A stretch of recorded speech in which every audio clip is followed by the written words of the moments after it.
7 hewan yang masuk surga. Burak tunggangan Nabi Muhammad SAW. Burak itu terpilih karena kerinduannya berjumpa dengan Nabi SAW. Nama burak sendiri berasal dari kata berku yang berarti kilat. Pasalnya ia melaju dengan sangat cepat, secepat kilat, sehingga mempersingkat waktu tempuh Rasulullah SAW dari Masjidil Haram ke Masjidil Aqsa hingga ke Sidratul Muntaha dengan hanya waktu 1 malam. Unta Nabi Soleh.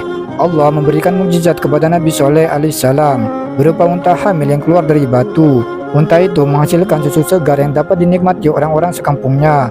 Namun di antara penduduk Samud ada yang jahat dan sampai tega membunuh unta tersebut. Anak sapi Nabi Ibrahim alaihissalam.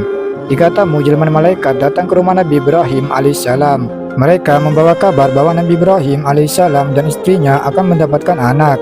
Anak itu adalah Ishak. Sebagai ganjarannya, anak sapi yang disembelih diberi balasan masuk surga. Lengkapnya kisah ini tercantum dalam surat Az-Zariyat ayat 24-30. Kambing gunung Nabi Ismail alaihissalam. Nabi Ibrahim alaihissalam diuji Allah Subhanahu wa taala untuk menyembelih anaknya Ismail alaihissalam. Ibrahim berkenan menuruti perintahnya. Demikian juga putranya Ismail. Hingga pada suatu ketika hendak disembelih, Nabi Ismail alaihissalam diganti dengan sangat cepat oleh malaikat atas izin Allah Subhanahu wa taala dengan seekor kambing gemuk sehat. Cerita dramatis ini dimuat dalam Quran Surah As-Saffat ayat 102-107.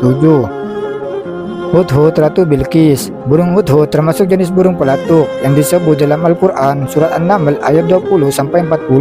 Burung ini ditugasi Nabi Sulaiman mencari kabar ke daerah lawan, salah satunya kabar dari negeri Sabah. Ikan yang menelan Nabi Yunus. Perjalanan dakwah Nabi Yunus alaihissalam mendapat penolakan keras dari kaum Ninawa. Lalu pergi dari kaum tersebut dan menaiki kapal. Nabi Yunus ditelan ikan besar. Akibatnya Nabi Yunus bertahan selama 40 hari di dalam perut ikan. Selama itu ia senantiasa berdoa dan memohon ampun kepada Allah Subhanahu wa taala. Ia merasa bersalah karena meninggalkan kaumnya begitu saja.